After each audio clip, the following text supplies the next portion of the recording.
Alhamdulillah,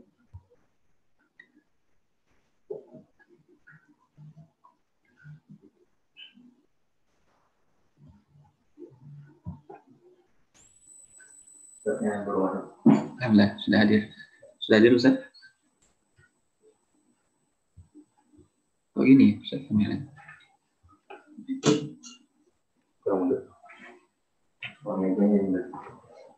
Ya, cukup. Sudah hadir, Ustaz Ali?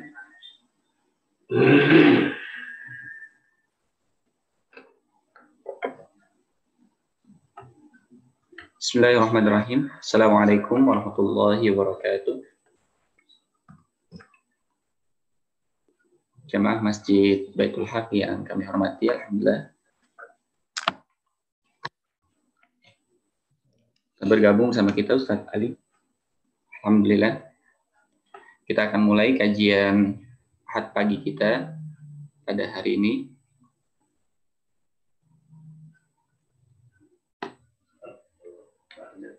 Alhamdulillah telah bergabung sama kita Ustaz Ali Junifar.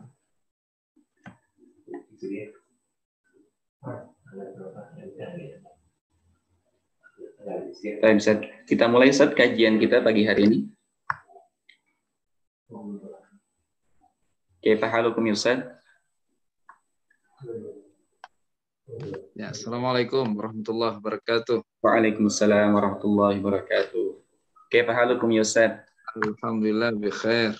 Alhamdulillah. Kaifa halukum? Alhamdulillah bi khair Ustaz. Nah, kita mulai Ustaz kajian kita pagi hari ini Ustaz. Bismillahirrahmanirrahim. Assalamualaikum warahmatullahi wabarakatuh. Waalaikumsalam warahmatullahi wabarakatuh. Alhamdulillahi rabbil alamin wa bihi nasta'in wa ala umuri dunya waddin. Salatu wassalamu ala asyrafil anbiya'i wal mursalin sayyidina Muhammadin wa ala alihi wa ashabihi wa man tabi'ahum bi ihsanin ila yaumiddin, amma ba'd.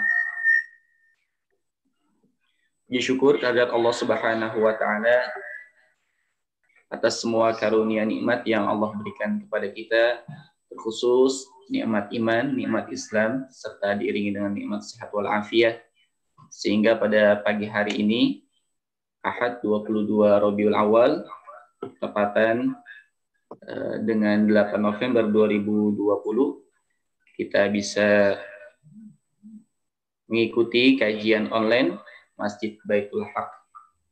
Mudah-mudahan ilmu yang kita dapatkan bermanfaat untuk kita semua. Tak lupa selawat serta salam senantiasa kita curah limpahkan, kita sampaikan kepada qudwah hasanah kita Sayyidina Muhammad sallallahu alaihi wasallam. Allahumma shalli wa sallim wa barik alaihi. Jamaah yang dirahmati Allah Subhanahu wa taala,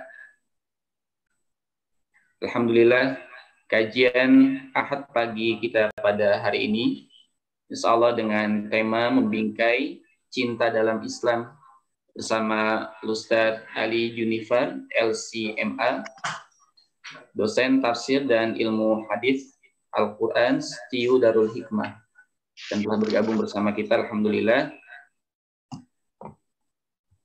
Sebelum kita memulai, mari sama-sama kita membaca suratul Fatihah dengan harapan mudah-mudahan kajian kita pada pagi hari ini senantiasa mendapatkan berkah rahmat dari Allah Subhanahu wa taala dan ilmu yang kita dapatkan bermanfaat serta dapat kita amalkan. Ala hadhihi niyyah al-Fatihah. A'udzu billahi minasyaitonir rajim. Bismillahirrahmanirrahim. Alhamdulillahi rabbil alamin. Arrahmanir rahim. Maliki yaumiddin. إياك نعبد وإياك نستعين اهدنا الصراط المستقيم صراط الذين أنعمت عليهم غير المغضوب عليهم ولا الضالين آمين آمين يا رب العالمين. Jamaah yang dirahmati Allah Subhanahu wa taala, sebelum kita mulai kajian, kami akan membacakan biodata dari pengisi kajian kita pada pagi hari ini, Ustaz Ali Junifar LCMA. lahir di Aceh tanggal 28 bulan Juni tahun 1977. Pendidikan beliau S1 Tafsir dan Ulumul Quran Universitas Al-Azhar Kairo, Mesir tahun 2001. S2 Tafsir dan Metodologi Tafsir di Andalusia University Al-Qarawiyyin, Maroko tahun 2005. Dan pekerjaan beliau sekarang adalah dosen tafsir dan ilmu Al-Quran Sekolah Tinggi Ilmu Usuluddin Darul Hikmah. Alamat di Bumi Mutiara, Gunung Putri, Kabupaten Bogor. Baik jamaah yang dirahmati Allah Subhanahu wa Ta'ala, bagi jamaah yang ingin bertanya dapat mengirimkan pertanyaannya di kolom Q&A dan atau bisa langsung bertanya melalui live video. Mari sama-sama kita ikuti kajian yang akan disampaikan oleh Ustadz Ali Junifar LCMA. Afwan Ustadz, untuk durasi kajian kita 45 menit, kemudian dilanjutkan dengan tanya jawab 15 menit. Pada Ustadz Ali Junifar LCMA, tafadhol maskuron. Bismillahirrahmanirrahim. Assalamualaikum warahmatullahi wabarakatuh. Alhamdulillahirabbil alamin wa bihi nasta'in ala umurid dunya waddin. Wassalatu wassalamu ala asyrafil anbiya wal mursalin wa ala alihi wa ashabihi ajma'in, amma ba'd. Ikhwatal iman, jamaah yang dimuliakan Allah Subhanahu wa taala. Kajian kita hari ini insyaallah seputar makna cinta. Rahmakumullah. Kata cinta ini banyak sekali disebut, banyak sekali maknanya di dalam kehidupan kita, dan kita sesungguhnya sama-sama merasakan wujud cinta di dalam hidup ini. Bahkan kita semua sering diingatkan, tanpa cinta kedua orang tua, maka kita tidak mungkin terlahirkan ke muka bumi ini. Ya. Tapi sebelumnya, tanpa cinta Allah Subhanahu wa Ta'ala, maka kita tidak mungkin eksis, rahimakumullah. Karena Allah Subhanahu wa Ta'ala ingin menunjukkan kekuasaannya di jagat raya ini, maka kemudian dengan kasih sayangnya, dengan cintanya, Allah Subhanahu wa Ta'ala menciptakan kita semua, menciptakan segala makhluk yang ada. Nah, semuanya adalah tentang cinta. Kata cinta, rahimakumullah, adalah kosakata yang ketika diucapkan selalu akan terdengar indah. Ketika diucapkan, ia selalu menghadirkan suasana yang menyenangkan dan membahagiakan. Tapi yang jadi soal, saudaraku yang dimuliakan Allah, seringkali kata cinta ini digunakan dalam persepsi yang berbeda. Seringkali kata cinta ini digunakan dalam makna yang keliru. Ada yang mencintai apa yang sesungguhnya membencinya. Ada yang gak sengaja mencintai apa yang seharusnya dimusuhinya. Ada yang tetap mencintai walaupun ia sangat dibenci, rahimakumullah. Tapi ada juga yang sebaliknya, ia lupa untuk mencinta yang sebenarnya sesungguhnya benar-benar mencintai diri. Nah, pada kesempatan ini kita akan bahas beberapa ayat dan beberapa hadis dari Nabi Sallallahu Alaihi Wasallam yang menerangkan bagaimana sesungguhnya hakikat nuansa kecintaan itu. Nah, kalau kita melihat ayat dan hadis yang ada, ketika berbicara cinta, maka cinta yang paling tinggi, cinta yang paling utama, tentulah selalu cinta kepada Allah Subhanahu wa Ta'ala. Barulah dari situ kemudian diikuti oleh jenis-jenis cinta yang lainnya, rahimakumullah. Maka dalam kesempatan ini, sebagaimana biasa kita dahulukan kalamullah, kemudian kita akan melihat beberapa pesan dari Rasulullah Sallallahu Alaihi Wasallam tentang cinta itu. Yang pertama sekali, yang paling populer adalah ayat Al-Quranul Karim, ayat ke-31 surah Ali Imran. Ketika Allah Azza wa Jal mengatakan, "Qul in kuntum tuhibbunallah fattabi'uni yuhibbukumullah wa yaghfir lakum dzunubakum wallahu ghafurur rahim. Kata Allah Subhanahu wa taala berpesan kepada Nabi sallallahu alaihi wasallam, Muhammad, sampaikan kepada umat manusia, jika kalian semuanya benar-benar mencintai Allah Subhanahu wa taala, maka cintai aku. Aku di sini adalah Rasulullah sallallahu alaihi wasallam. Qul in kuntum tuhibbunallah fattabi'uni yuhibbukumullah. Jika kalian mencintai Allah dengan cara mencintaiku, maka kalian pasti akan dicintai oleh Allah. Dan Allah akan mengampuni dosa semua kalian. Dan Allah Maha Pengampun lagi Maha Penyayang. Rahimakumullah, ayat ini menerangkan kepada kita bahwa bahkan cinta kepada Allah Subhanahu wa taala sekalipun itu tetap ada syaratnya. Tetap ada caranya. Tetap ada panduan yang harus kita ikuti dalam cara mencinta. Maka nggak benar, rahimakumullah, jika ada orang yang berbuat zalim dan kemudian mengatasnamakan cinta. Ya, karena kezaliman tidak mungkin wujud dari rasa cinta. Cinta ada panduannya. Maka sesungguhnya nggak ada di dalam Islam itu istilah cinta buta. Nah, jadi karena cinta kemudian membutakan matanya. Dia menerabas semua aturan dan kemudian melampiaskan cintanya dengan cara-cara yang melanggar aturan yang ada.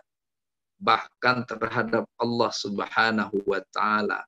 Mencintai Allah sekalipun Allah berikan panduannya. Jika benar, jika jujur mencintai Allah Subhanahu wa taala, maka yang harus dilakukan adalah mengikuti Nabi SAW. Imam Hasan Al-Basri yang terkenal dengan gelar Sayyidut Tabi'in. Beliau itu lahirnya 21 Hijriah, meninggalnya tahun 110 Hijriah. Murid langsung dari Anas bin Malik.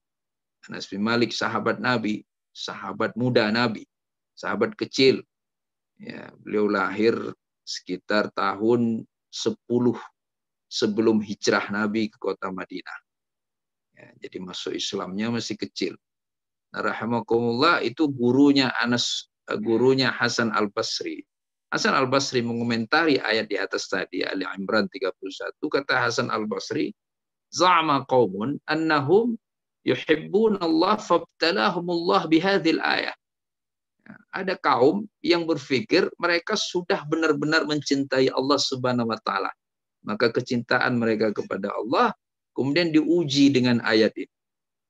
Apa ujiannya? Ukuran kejujuran cinta kepada Allah adalah kecintaannya kepada Nabi sallallahu alaihi wasallam. Jika benar cintanya kepada Allah, maka harus terlihat pada dirinya cinta yang tulus terhadap Rasulullah sallallahu alaihi wasallam. Gagal mencintai Nabi atau tidak terlihat dari dirinya sebagai sosok yang benar-benar mencintai Nabi, maka tidak mungkin ia dianggap sudah mencintai Allah Subhanahu wa taala. Maka Al-Hasan Al-Basri mengatakan ini ayat ujian. Ujian bagi orang-orang yang selama ini mengaku sudah mencintai Allah Subhanahu wa taala, mengaku sudah melaksanakan apa maunya Allah Subhanahu wa taala. Ya, ujiannya apa? Lihat, dia harus bermuhasabah. Dia harus bersedia dikoreksi, dievaluasi. Apakah sudah sungguh-sungguh mencintai Rasulullah SAW atau belum?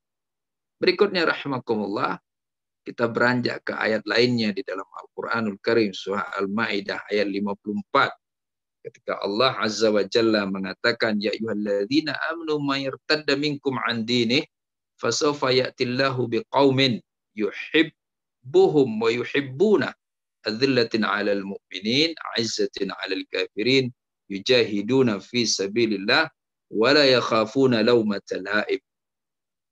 Wahai orang-orang yang beriman, ini ceritanya rahimakumullah ayat ini dulu ya, banyak orang-orang Islam juga yang di awal-awal Islam itu masuk Islam dan kemudian mereka murtad. Ya, masuk Islam sebentar, tapi kemudian keluar dari agama Allah Subhanahu wa taala. Allah katakan di dalam ayat ini, fasawfa ya'tillah biqaumin yuhibbuhum wa yuhibbunah. Maka Allah pasti akan hadirkan suatu kaum yang Allah mencintai mereka dan mereka mencintai Allah Subhanahu wa taala. Nah, di sini Allah SWT sebutkan konsekuensi dari cinta itu. Maknanya rahimakumullah sama seperti ayat yang sebelumnya. Tidak ada cinta itu cukup diucapkan dengan lisan. Cukup digaungkan dengan kalam atau perkataan. Tetapi ada komitmen, ada konsekuensi yang mengikuti setiap ikrar cinta. Nah, dalam hal cinta kepada Allah, dalam ayat 54 surah Al-Maidah ini, konsekuensinya, kata Allah Subhanahu wa taala, azillatin 'alal mu'minin, a'izzatin 'alal kafirin. Ya, itu yang pertama. Azillah 'alal mu'minin, a'izzah 'alal kafirin. Orang-orang itu saking cintanya kepada Allah Subhanahu wa taala, maka memposisikan dirinya rendah di hadapan orang-orang yang beriman. Ya. Memposisikan dirinya sebagai sosok yang menyenangkan. Tidak sebagai sosok yang sombong. Tidak sebagai sosok yang takabur. Tidak merasa dirinya lebih baik daripada mukmin yang lain lah. Tidak merasa dirinya lebih istimewa dibandingkan mukmin yang lain. Saking cintanya, maka ia rendahkan diri. Nah, rahimakumullah, ini sebenarnya prinsip ini kemudian menjalar dalam semua kehidupan kita. Rasulullah SAW misalnya dalam keluarganya, kalau kita buka sirah nabawiyah itu, ketika pulang ke rumahnya, bahkan Nabi digambarkan selalu bersedia mengerjakan beberapa pekerjaan rumah yang sesungguhnya menjadi tanggung jawab istrinya. Jadi Nabi merendahkan dirinya. Bukankah seharusnya Nabi tidak perlu melakukan itu karena beliau adalah suami, beliau adalah seorang nabi dan sebagainya. Tapi Nabi merendahkan dirinya di hadapan istrinya. Bukan dalam makna yang hina rahimakumullah. Tetapi itu dilakukan atas dasar kecintaan. Bahkan kalau kita buka surah At-Tahrim misalnya, ketika ya Rasulullah SAW suatu hari dipertanyakan oleh istrinya, ya Rasulullah, kenapa mulutmu terlalu bau? Ya, Nabi mengatakan, aku hanya minum madu saja. Tapi ketika pertanyaan ini terus berulang, seolah-olah istrinya merasa terganggu dengan bau mulut Nabi, saking cintanya, ya, Nabi kemudian mengatakan, ya sudah, kalau begitu aku haramkan madu untuk diriku, au kama qala. Rahimakumullah, azillah kita temukan di dalam kehidupan Islam kita pada hari ini. Ngakunya cinta kepada Allah, ngakunya cinta kepada iman, tetapi tidak bersedia merendahkan dirinya di hadapan orang-orang yang beriman. Bertemu dengan orang yang beriman, selalu merasa dirinya lebih baik. Bertemu dengan orang-orang yang beriman, selalu merasa saudaranya bertanggung jawab terhadap dirinya, saudaranya memiliki kewajiban terhadap dirinya, tapi ia sama sekali tidak berkewajiban untuk memenuhi hak saudaranya. Rahimakumullah. Maka ini adalah indikator penting dalam mengukur kualitas cinta kita kepada Allah Subhanahu wa taala. Tanya hati kita masing-masing. Apakah kita bersedia mengazillahkan diri kita di hadapan orang mukmin atau tidak? Masih di poin yang sama yang pertama ini, kemudian merasa mulia, merasa lebih baik, merasa lebih istimewa, lebih unggul ketika berhadapan dengan orang-orang kafir. Wa antumul a'launa in kuntum mu'minin. Dan kalian semua lebih tinggi derajatnya jika benar-benar beriman kepada Allah Subhanahu wa taala. Perasaan rahimakumullah, karena cinta kepada Allah, yang dicintainya adalah zat yang maha agung yang menguasai jagat raya ini, maka kemudian apa yang muncul di dalam dadanya? Yang muncul di dalam dadanya adalah bahwa orang-orang yang tidak mau beriman kepada Allah, mereka tidak lebih baik daripada dirinya. walau apapun capaian dunianya. Allah karim. Walau apapun keberhasilan dan kemajuan yang dicapainya, ia tetap merasa mereka tidak lebih baik daripada dirinya. Rahimakumullah, bukan berarti ayat ini menganjurkan kita untuk menyombongkan status keimanan kita. Karena sesungguhnya kita nggak tahu apa yang terjadi pada hari-hari ke depan. Apakah akan diistiqamahkan dalam jalan iman atau tidak. Tapi setidaknya rahimakumullah, poin ini mengajari kita tentang pentingnya berperasaan mulia di hadapan kekufuran. Nah, yang terjadi hari ini kadang-kadang ngakunya cinta kepada Allah, tapi di hadapan kekufuran dia tertunduk menghinakan dirinya. Tetapi di hadapan keimanan, di hadapan orang-orang yang beriman, orang-orang yang soleh, ia malah menyombongkan dirinya. Kebalik rahimakumullah. Ya. Bukankah seharusnya ia merasa saudaranya itu adalah orang yang mulia? Kenapa? Karena sama-sama mencintai Allah Subhanahu wa Ta'ala sebagaimana dirinya. Bukankah harusnya ia merasa bahwa dirinya lebih baik, dirinya lebih mulia di hadapan orang kafir? Kenapa? Karena yang kafir itu lebih hina, karena ia tidak mau mencintai Allah Subhanahu wa Ta'ala. Poin yang kedua, rahimakumullah, masih dalam ayat yang sama, Allah mengatakan, yujahiduna fi sabilillah, berjihad di jalan Allah Subhanahu wa Ta'ala. Berjuang. Ya, jihad itu sering didefinisikan sebagai badlut taqah, mengerahkan energi dan upaya dalam rangka memperjuangkan agama Allah Subhanahu wa Ta'ala. Maka orang yang mencintai Allah harus terlihat perjuangannya di jalan Allah. Jadi mencintai Allah ini tidak cukup hanya dibunyikan dengan lisan. Sekali lagi rahimakumullah. Mana perjuangannya? Itu yang ditanya. Dan perjuangan yang dimasukkan di sini, perjuangan fisabilillahnya. Mana di jalan Allahnya. Nah, uniknya pada hari ini kadang-kadang ada orang ketika disampaikan si fulan sedang berjuang di jalan Allah, dia kemudian membantah perjuangan itu dengan mengatakan nggak ada perjuangan di jalan Allah. Yang ada adalah perjuangan untuk kepentingan kehidupan dunia. Dia sendiri tidak pernah mau berjuang di jalan Allah Subhanahu wa Ta'ala. Ya, padahal salah satu bukti penting kecintaan kepada Allah SWT ditunjukkan dengan intensivitas perjuangannya di jalan Allah Subhanahu wa Ta'ala. Apakah ia terlihat serius? Apakah ia terlihat sungguh-sungguh mau memperjuangkan segala sesuatu di jalan Allah Subhanahu wa Ta'ala? Nah, pertanyaannya biasanya, apa kira-kira bentuk perjuangan di jalan Allah SWT? Sederhananya rahmatullah, segala sesuatu yang dilakukan karena perintah dari Allah. Nah, dalam hidup ini ada orang semuanya berjuang sesungguhnya. Gak ada orang yang gak berjuang di dalam hidup. Semuanya kan kata Allah kadihun. Kadiham famulaqih. Ya, semuanya berjuang. Semuanya berjuang. Allah sebutkan di dalam Al-Quran. Semuanya kadih. Tetapi yang jadi soal adalah ada yang perjuangannya itu sama sekali tidak untuk Allah. Tidak karena Allah Subhanahu wa Ta'ala. Namun ada juga yang perjuangannya terlihat tulus karena Allah SWT. Namun sayangnya orang-orang yang berjuang tulus karena Allah Subhanahu wa Ta'ala, karena cintanya kepada Allah, tidak jarang yang kemudian disuudzoni, dipersepsikan negatif. Ini kan karena dia belum dapat jabatan saja.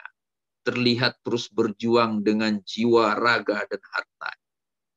Ini kan karena dia kaum barisan sakit hati misalnya.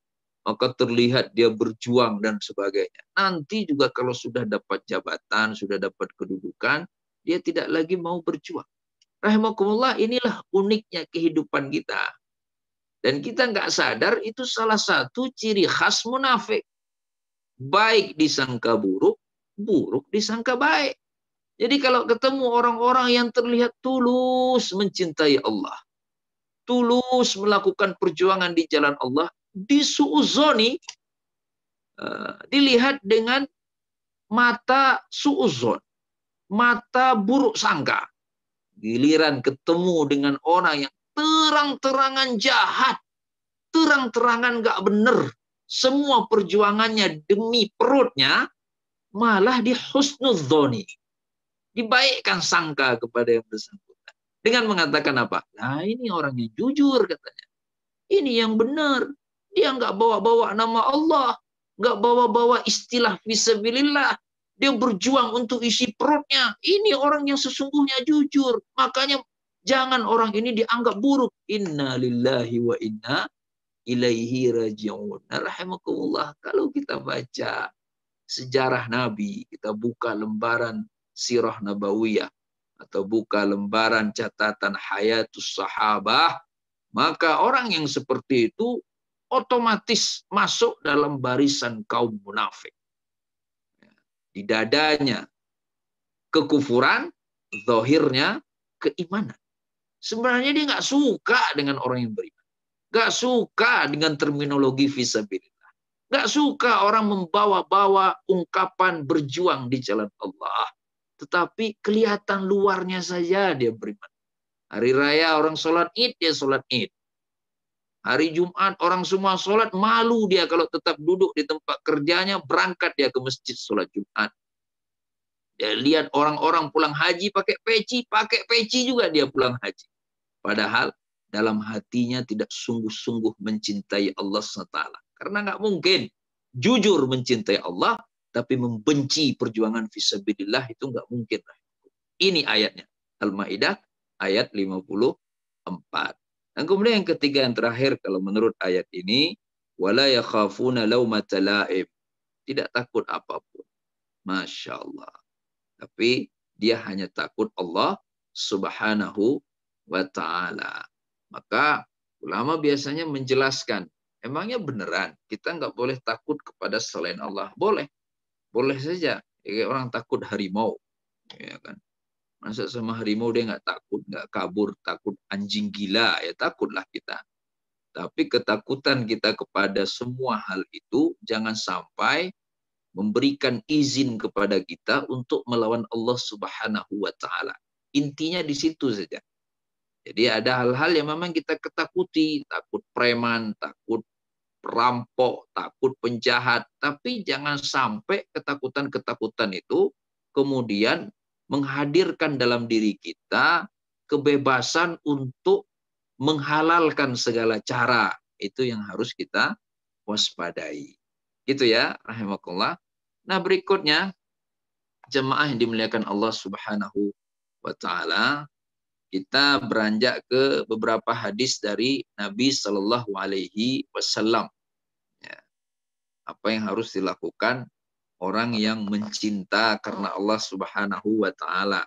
Hadis yang pertama dari Anas, dari Nabi SAW, Nabi berpesan, "Thalatsun man kunna fih wajada halawatal iman." 3 hal yang kalau ada dalam diri seorang, dia pasti akan merasakan lezatnya iman.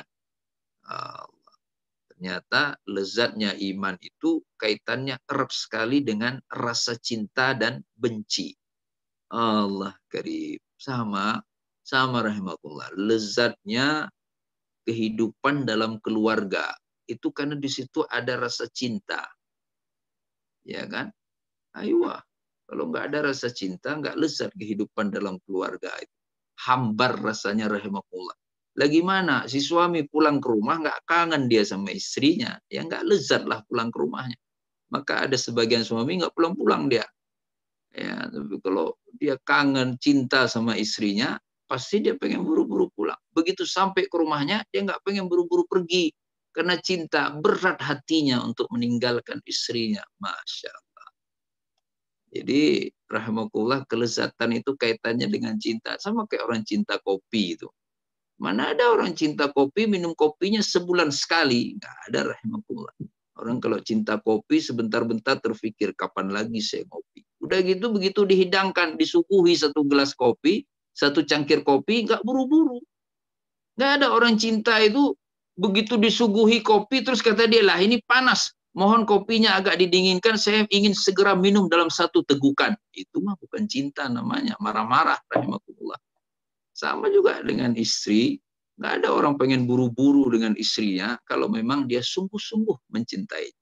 Allah. Nah, sama di dalam cinta itu juga harus ada rasa benci. Kelezatan itu selain ada cinta di dalamnya juga ada kebencian. Allah. Kebencian kepada apa? Yang tidak dicintai. Jadi jangan sampai rahimakumullah dalam berkeluarga saja, contoh yang sederhana itu, ya, cinta kepada istrinya sekaligus mencintai semua wanita yang ada, itu kan musibah namanya. Ya, pasti harus ada beda perasaan lah. Ya, cinta kepada istrinya, lihat perempuan lain, ya biasa aja lah.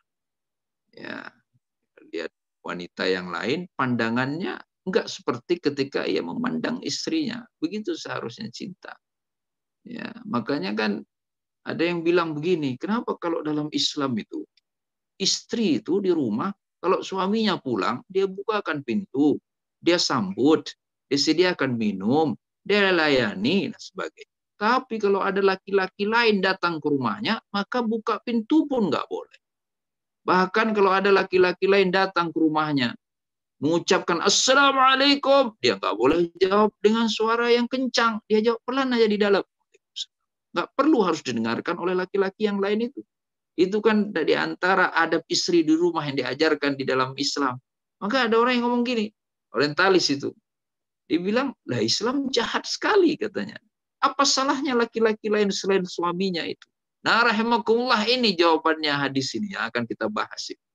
Bahwa kelezatan itu ada cinta, ada benci. Kalau dia benar-benar sangat mencintai suaminya, maka secara tidak langsung akan ada rasa sedikit benci kepada laki-laki lain. Bukan benci dalam arti marah-marah atau bermusuhan, lah.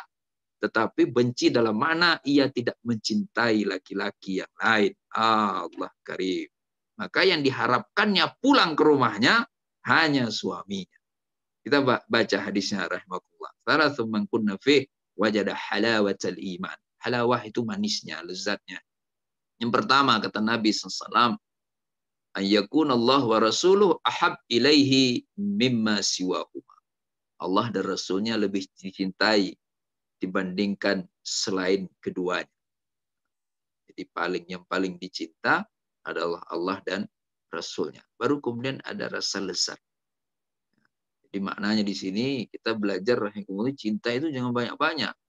Ya, nggak mungkin orang bilang, oh saya cinta. Cinta apa? Cinta jagat raya. Segala-galanya dicinta. Ya nggak mungkin lah. Ya, sama dengan kehidupan keluarga itu terlihat lezat, terlihat sejuk. Ketika suami hanya mencinta istrinya, istri hanya mencinta suaminya. Indahlah kehidupan keluarga itu. Rahimahullah. Kepada Allah. Cinta kita kepada Allah. Kepada Rasulullah SAW. Nggak mungkin saya cinta Allah, saya cinta Nabi, saya cinta setan. Itu nggak mungkin rahimahullah. Ya, maka kan aneh kalau ada orang ketika diingatkan marah-marah. Ketika dikasih tahu Anda itu, kalau cinta Allah, cinta Rasul, jangan ikuti langkah setan. Kan begitu kalamullah di dalam Al-Quran. Fala tattabi'u khutuwat asyaitan. Jangan ikut langkah setan. Ketika diingatkan, itu gaya Anda itu ikut langkah, dia marah. Katanya, saya mencintai Allah, saya sholat, saya ngaji, saya semuanya. La ilaha illallah. Padahal ada syarat lezatnya iman, yaitu mengkhususkan cinta, bertauhid dalam cinta. Cintanya hanya kepada Allah, hanya kepada Rasulullah Sallallahu Alaihi Wasallam. Maka ulama sering mengingatkan kita, boleh nggak kita fanatik? Dalam bahasa Arab, boleh nggak kita ta'assub? Jawabannya boleh, hanya kepada Allah dan Rasulullah Sallallahu Alaihi Wasallam. Ya, fanatik kita dengan Al-Quranul Karim, bahwa Al-Quran pasti benar karena kalamullah. Gak ada sedikit pun keraguan, dikit-dikit bawa Quran. Ada masalah apa aja baca Quran, fanatik. Silahkan, karena Al-Quran level kebenarannya sudah al-haq. Apa itu al-haq? Yang di dalamnya tidak ada batil, yang di dalamnya tidak ada syak. Tidak ada kebatilan, tidak ada sedikit pun keraguan. Itu yang disebut dengan al-haq. Nabi Sallallahu Alaihi Wasallam juga sama. Fanatik kepada Nabi Sallallahu Alaihi Wasallam. Kenapa? Ia mendapatkan penghormatan dari Allah. Wa ma yantiqu 'anil hawa in huwa illa wahyun yuha. Tidak pernah keluar dari lisannya sesuatu yang bersumber dari hawa nafsu, tapi semuanya adalah wahyu. Maka li nabiyyin an yaghul. Tidak mungkin seorang nabi itu berbuat salah. Semuanya pujian dari Allah kepada Nabi SAW. Betul, dalam Al-Quran ada beberapa momentum di mana Nabi ditegur. Tapi teguran Allah kepada Nabi sama sekali tidak berarti Nabi berbuat salah. Tapi hanya bermakna harmonisasi aturan antara yang diputuskan Nabi dengan apa yang diinginkan oleh Allah Subhanahu wa Ta'ala. Maka silahkan fanatik dan cinta kepada Allah, kepada Rasulullah SAW dengan sesungguhnya cinta. Ya. Jangan sampai ada lagi nih orang aneh, rahimakumullah. Dia begitu dikatakan harus serius cinta Allah, cinta Nabi, dia baca hadis. Apa hadisnya? Ahbib habibaka haunam ma'asa ayyakuna ba'idaka yawmam. Cintailah apa yang engkau cintai sekedar saja. Suatu hari ia bisa jadi akan menjadi hal yang engkau benci. Bencilah apa yang engkau benci. Inna lillahi wa inna ilaihi raji'un. Lah bagaimana kalau dia mati sedang membenci Allah? Emang ada orang mati nggak kembali ke Allah? Emang ada ucapan selain inna lillahi wa inna ilaihi raji'un? Terserah aja. Yang meninggal itu mau rajin ke masjid, mau yang meninggal itu cuma rajin ke kantor, yang meninggal itu rajin ke pasar. Matinya pasti ucapannya inna lillahi wa inna ilaihi raji'un. Kenapa? Dia akan dimasukkan ke dalam buminya Allah. Bukan buminya penguasa, bukan buminya kantor, bukan buminya apapun. Nah, rahmatullah. Maka mari kita istimewakan cinta kepada Allah, cinta kepada Rasulullah, cinta yang sungguh-sungguh, ya, melampaui cinta kita kepada hal apapun. Kemudian yang kedua, wa ayyuhibbal mar'a la yuhibbuhu illa lillah. Dia mencintai seorang alasannya selalu karena Allah Subhanahu wa taala. Allah Karim. Itu indikator cinta yang luar biasa yang kedua ini juga, rahmatullah. Kalau tadi kaitannya langsung dengan Allah dan Rasulullah, nggak boleh ada yang melampaui cinta kepada Allah dan kepada Nabi. Dan kemudian yang sekarang, ketika ia kemudian mencintai seorang, maka alasan cintanya harus karena Allah. Ini ujian berat. Kenapa? Tidak sedikit hari ini yang alasan mencintanya karena kemanfaatan yang diperolehnya. Cinta dia sama seseorang. Kenapa? Orang itu kasih saya rumah. Cinta dia sama seseorang. Orang itu kasih saya mobil. Cinta dia sama seseorang. Orang itu yang ngasih saya jabatan. Aslinya mas saya nggak punya kompetensi. Tapi karena dia yang memimpin, naiklah pangkat saya. Akhirnya mati-matian dia mencintai yang bersangkutan. Sama sekali alasannya bukan Allah Subhanahu wa Ta'ala. Nah, kalau alasan cintanya Allah Subhanahu wa Ta'ala, yang diharapkan pasti ridha Allah Subhanahu wa Ta'ala. Yang dilihat pasti aspek keislaman. Jadi sebagaimana kita mencintai Allah, jujur cintanya kepada Allah, udah pasti kita nyaman bersama-sama orang yang mencintai Allah. Allah Karim. Maka kenapa Nabi itu pernah mengatakan, idza ra'aitumur rajula ya'tadul masjida fashhadu lahu bil iman. Kalau engkau lihat laki-laki, dia kebiasaannya bolak-balik ke masjid, sholat 5 waktu ke masjid, maka berarti dia orang yang beriman. Orang yang yakin sama Allah. Jujur cintanya sama Allah. Kenapa? Di masjid sholat berjamaah, dia selalu ingin beribadah bersama-sama orang yang sama dengan dirinya. Sama apanya? Sama-sama mencintai Allah Subhanahu wa Ta'ala. Allah Karim. Nah, rahimakumullah, ini ujian. Ujian serius sekali dalam kehidupan kita pada hari ini. Giliranmu sepedahan, mana ada orang sepedahan, nyari orang teman goes itu, yang dicari orang yang senang pakai motor. Itu nggak mungkin, rahimahullah. Ya kan dia mau goes nih, sekarang ke musim naik sepeda. Dia telepon temannya, padahal temannya dia tahu nggak punya sepeda, tapi dia bilang, ayo kamu naik motor, aku naik sepeda goes. Ya nggak mungkin lah. Ya, nggak mungkin, rahimakumullah, ada orang senang naik gunung, dia ajak orang yang senang berenang. Dia bilang, ayo kita sama-sama, saya naik gunungnya, kau berenang di lautnya. Ya nggak mungkin, rahmatullah, nggak klop hatinya, nggak jujur cintanya. Yang senang naik gunung, dia cari teman yang juga naik gunung. Senang berenang, dia carilah teman yang juga suka berenang. Pasti seperti itu. Nah sekarang cinta sama Allah, maka udah pasti dia kemana-mana akan cari orang yang hatinya sama dengan dirinya. Sama-sama cinta kepada Allah Subhanahu wa Ta'ala. Allah Karim. Kalau sudah begini, rahmatullah, dunia itu indah luar biasa. Bapak Ibu bayangkan, dalam sebuah keluarga, suami mencintai istrinya karena Allah. Istri mencintai suaminya karena Allah. Maka bagaimanapun berubah bentuk fisik istrinya, nggak jadi masalah bagi suaminya. Tenang aja si suami. Lah kan saya mencintai istri saya karena Allah. Allah Karim. Kan ibu-ibu biasanya begitu bahagia dia habis menikah, tapi biasanya tambah sehat rahimahullah. Nah, suaminya tetap mencintai. Istrinya juga sama. Laki-laki kalau udah menikah, udah kelihatan lelah, akhirnya kelihatan agak tua sedikit. Nah, istrinya tetap, suamiku aku cintai karena Allah SWT. Belum tentu penghasilannya, penampilannya, sebagaimana diharapkan di awal. Kalau nikah kan laki-laki pasti ganteng kan? Pakailah dia jas, pakai dasi segala. Wih, gantengnya minta ampun. Habis nikah ada yang berantakan, nggak taunya jasnya pinjem dan sebagainya. Tapi karena cintanya karena Allah Subhanahu wa Ta'ala, suaminya tetap adalah sosok terbaik bagi dirinya. Masya Allah. Kenapa? Karena suaminya juga sama mencintai Allah sebagaimana dirinya. Nah, rahimakumullah, bahkan dalam pergaulan kita sehari-hari. Bukan hanya di dalam masyarakat, tetapi dalam pekerjaan, dalam berbangsa, bernegara, seterusnya rahimah, dalam semua aspeknya, dimanapun kita berada. Idealnya yang kita cari, di mana ada orang yang beriman.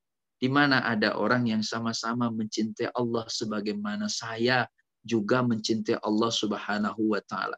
Rahimakumullah, hari ini orang ketemu ini, kenalan, dia nggak saling kenal sebelumnya. Dalam suatu kesempatan duduk berdampingan terus kenalan. Begitu kenalan ngobrol sana sini, nggak taunya hobinya sama. Allah Karim. Begitu ketahuan hobinya sama, langsung mencinta, langsung klop. Tawan hobinya sama-sama seneng goes, langsung janjian. Wah, goes di mana? Ayo kita goes, sepedanya apa? Allah Karim. Itu kalau sudah cinta begitu, rahmatullah. Lah sekarang anehnya apa? Duduk berdampingan, baru kenalan. Padahal sama-sama mencintai Allah, tapi nggak bisa akur.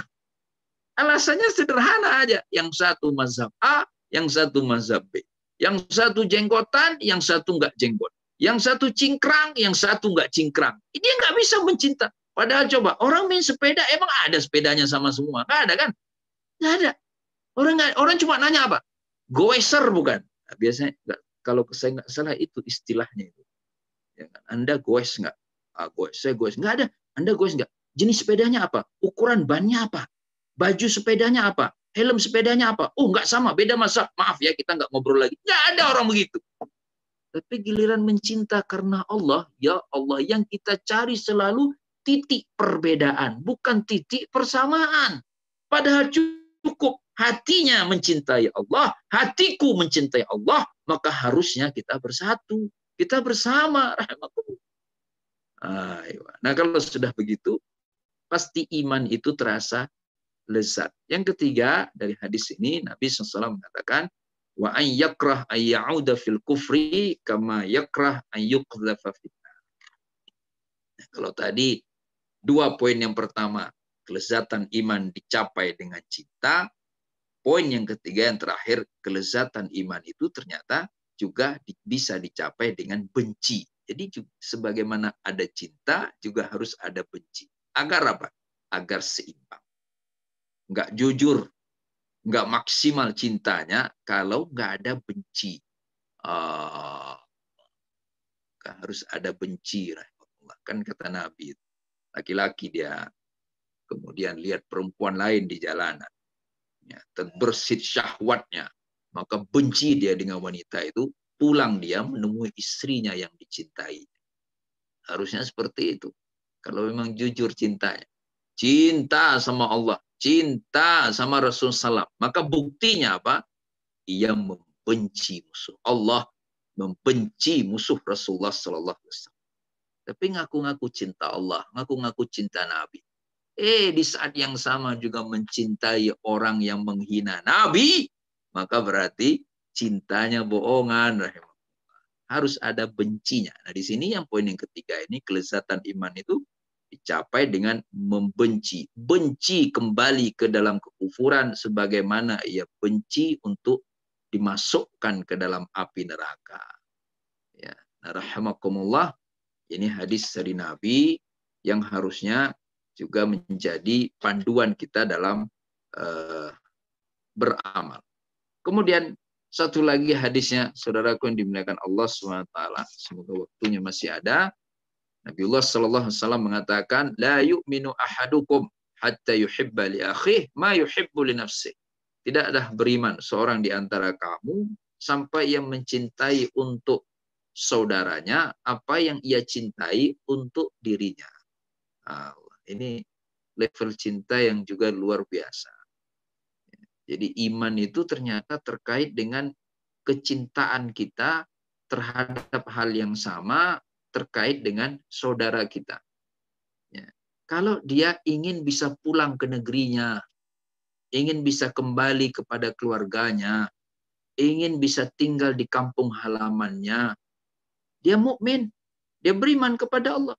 Harusnya dia juga menginginkan hal yang sama untuk saudaranya yang beriman. Wahai saudaraku, marilah engkau pulang. Aku akan memfasilitasimu pulang ke keluargamu, pulang ke kampungmu, biar engkau bisa mudik ketemu dengan keluarga besarmu. Itu harusnya bukti cinta. Jadi lihat dirinya. Saya ingin sekali makan enak. Berarti saudara saya sebenarnya ingin makan enak. Maka dia kirimlah makanan untuk saudaranya. Kalau zaman Nabi lebih luar biasa lagi. Yang kemudian dikenal dengan istilah al-ithar, mendahulukan kepentingan saudaranya dibandingkan kepentingan dirinya sendiri. Allah, itu zaman Nabi SAW. Kalau pada hari ini rahimakumullah, kalau kepentingan dirinya sudah terpenuhi, lupa dia sama saudaranya. Dia baik sama saudaranya. Kenapa? Nggak taunya juga karena ada kepentingan dirinya sendiri. Nah, sementara dalam hadis ini, Nabi SAW mengingatkan kita, bukti iman yang sempurna itu mencintai untuk saudaranya apa yang ia cintai untuk dirinya sendiri. Ini kalau zaman Nabi ya levelnya terlalu tinggi lah. Nggak sanggup rasa-rasanya kita mengikuti.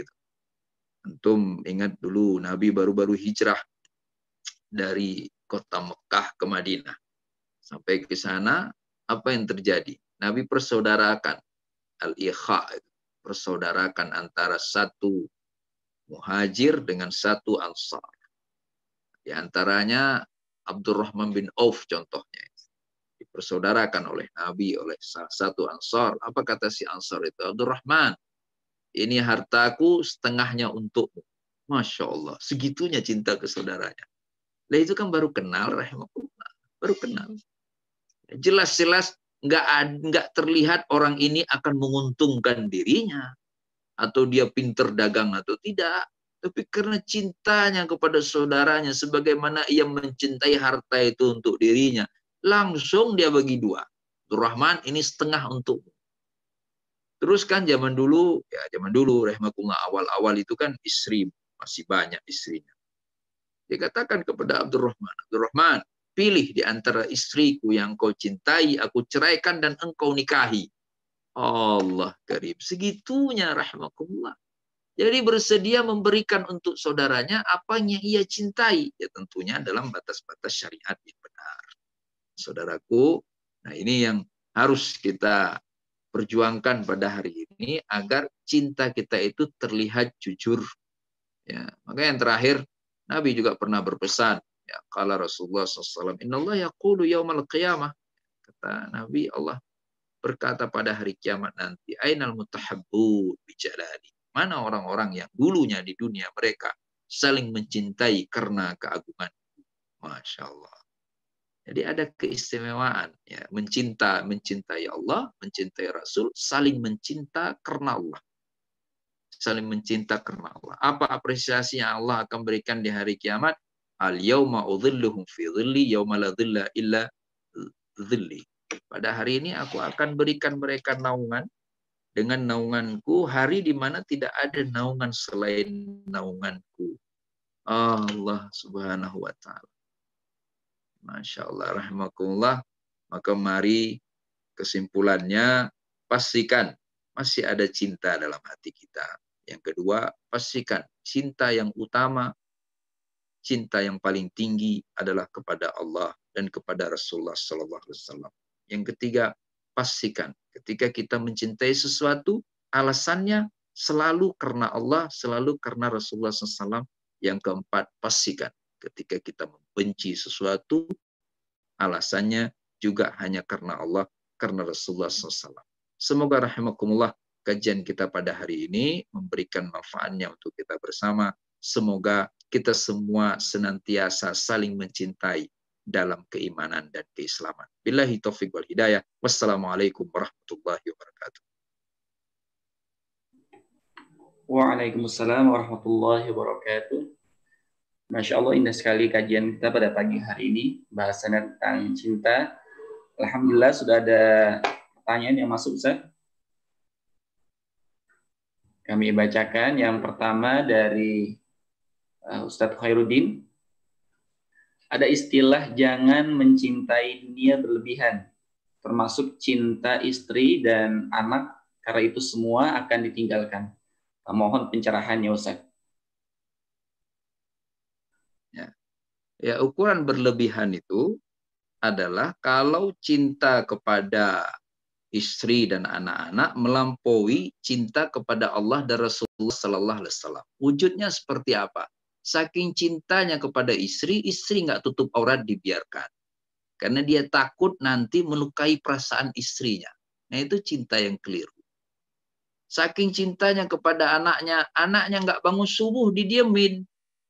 Azan subuh, anaknya udah besar, udah baligh, yang seharusnya sholat, malah didiamkan. Alasannya apa? Takut nanti anaknya marah. Saking sayangnya kepada anak. Tidak sedikit hari ini, orang membiarkan berlangsungnya kemaksiatan karena alasan cinta. Ah, saya nggak tega. Saya sayang sekali sama anak saya.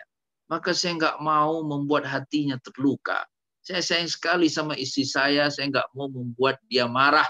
Maka saya diamkan anggota keluarga saya melakukan maksiat kepada Allah. Ini maknanya apa? Kecintaan kepada istri, kecintaan kepada anak-anak sudah melampaui cinta kepada Allah dan Rasulullah Sallallahu Alaihi Wasallam. Maka yang harus dipastikan, pondasi pertamanya cinta Allah, cinta Rasulullah Sallallahu Alaihi Wasallam. Nah biasanya nanti pertanyaannya pasti begini, terus bagaimana dong? Biar cinta kita proporsional. Yang paling besar ke Allah dan Rasulullah, yang lain-lainnya berada di bawahnya. Jawabannya yang harus kita lakukan, jalin ikatan yang kuat dengan Allah, dengan Rasulullah Sallallahu Alaihi Wasallam. Betul, tiap hari kita di rumah sama istri, selalu melihat wajah istri, tapi yang harus tetap dilakukan dan dirawat adalah hubungan yang erat dengan Allah. Tetap harus banyak tilawah Qur'annya, harus banyak ibadahnya, harus banyak talabul ilminya dan sebagainya. Sehingga ketika hubungan itu baik dengan Allah, baik juga dengan Rasulullah SAW, maka insya Allah ia pasti akan bisa membingkai cintanya kepada istri dan anak-anak dengan bingkai keimanan. Itu jawabannya. Jazakumullah khairan katsiran, Ustaz. Selanjutnya pertanyaan dari Ustaz Masyur Iza. Ustaz, bagaimana memelihara dan menghidupkan cinta kepada umat sebagaimana Rasulullah Sallallahu Alaihi Wasallam?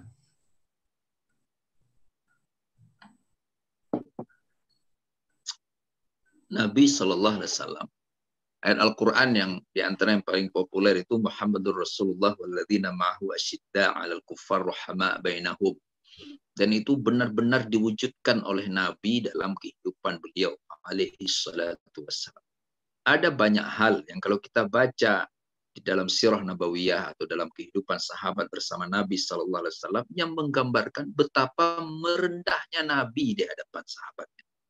Contoh, di antara contohnya yang menggambarkan kemuliaan Nabi, penghargaan Nabi kepada para sahabatnya itu, misalnya dalam perang Badar saja. Berangkat Nabi bersama para sahabat niatan awalnya adalah menghadang kafilah dagang Abu Sufyan. Ini tentang menuntut balas atas harta umat Islam yang dirampas di kota Mekah. Para sahabat Nabi yang berhijrah ke kota Madinah meninggalkan banyak aset di kota Mekah. Hampir semuanya dirampas. Di antara perampasnya adalah Abu Sufyan. Ya. Nah, kemudian Nabi mengajak sahabatnya untuk berangkat menghadang kafilah dagang itu, menuntut balas karena ada informasi Abu Sufyan kembali dari perjalanan dagangnya.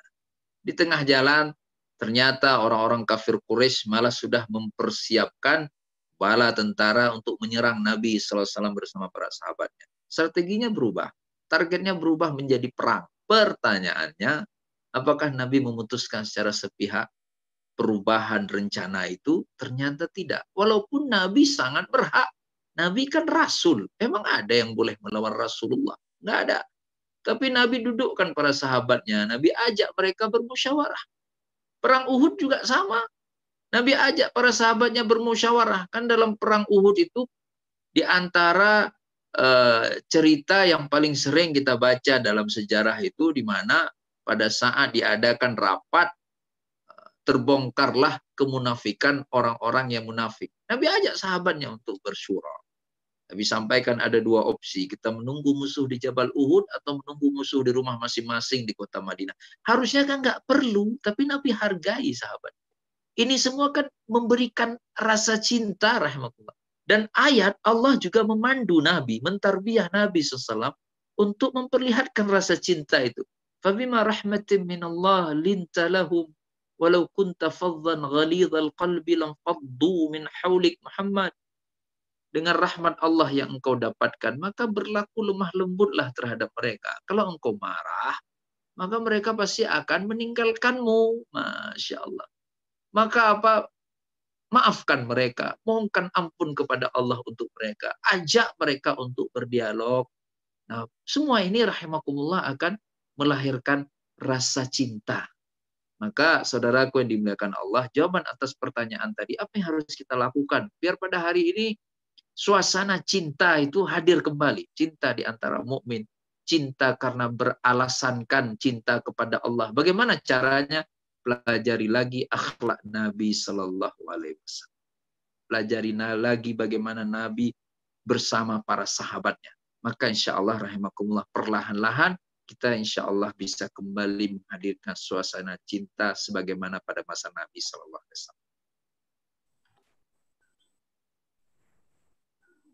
Jazakumullah khairan katsiran Ustaz atas jawabannya. Kami persilakan kepada jamaah yang lain yang ingin bertanya, bisa menuliskan di kolom Q&A atau bisa bertanya langsung melalui video. Baik, Ustaz, sambil menunggu pertanyaan dari jamaah, ada hadis Nabi Ustaz yang menyatakan bahwa cinta kita kepada Rasulullah harus melebihi cinta kita kepada yang lainnya, bahkan kepada diri kita sendiri. Nah, ini bagaimana Ustaz implementasinya kemudian dalam kita mencintai Rasulullah, sehingga betul-betul cinta kita melebihi dari cinta yang lainnya. Pastinya setelah cinta kepada Allah dan kemudian cinta kepada Rasul. Iya, itu kan ada sahabat Nabi yang kemudian mengatakan, aku mencintai engkau ya Rasulullah SAW melampaui segala-galanya kecuali diriku, dan kemudian dikoreksi oleh Nabi, engkau baru dikatakan beriman sampai engkau mencintai diriku melampaui cintamu kepada dirimu sendiri. Ya, itu nasihat dari Nabi Sallallahu Alaihi Wasallam. Nah, pertanyaannya, bagaimana kita bisa mewujudkan hal itu di dalam diri kita dengan kesadaran bahwa sesungguhnya hidup kita akan berantakan tanpa ada keteladanan dari Nabi. Ya. Jadi apa yang kemudian membuat kita merasa harus sangat mencintai diri ini? Itu pertanyaannya. Ya kan? Apa yang membuat kita merasa diri ini terlalu istimewa? Yang harus kita sadari, diri ini istimewa karena diri ini mengikuti teladan Nabi. Laqad kana lakum fi Rasulillahi uswatun hasanah. Makin serius ikut Nabi, maka makin istimewa diri ini. Itu yang harus selalu dicamkan rahimakumullah. Nggak ada keistimewaan bagi orang yang tidak mau ikut Nabi Shallallahu Alaihi Wasallam. Secara akhlak, ya, bukan secara status sebagai Rasul. Muhammad Shallallahu Alaihi Wasallam itu kan dikagumi di level global dari semenjak dulu sampai hari ini dan insya Allah sampai hari kiamat. Bahkan tidak jarang Nabi diposisikan sebagai tokoh nomor wahid di dunia.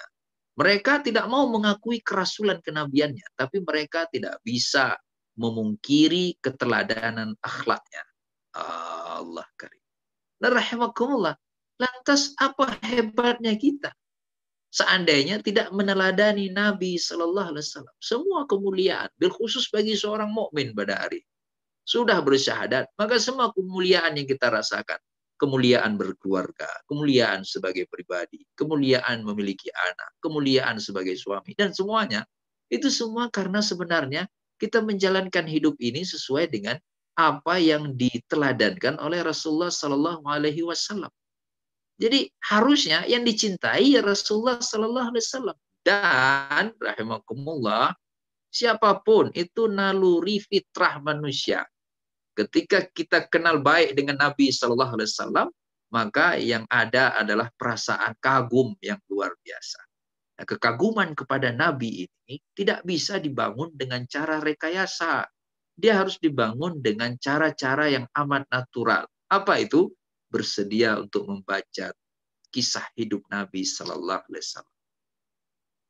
Kita mulai dari lahirnya. Lahirnya aja udah beda. Masa kecilnya udah sangat istimewa. Belum apa-apa, masih balita, sudah dibelah dadanya, dibersihkan segala sesuatu yang bisa terkontaminasi dengan syirik dan kemaksiatan. Masya Allah, semuanya kemuliaan. Lah itu belum jadi Nabi, udah mulia.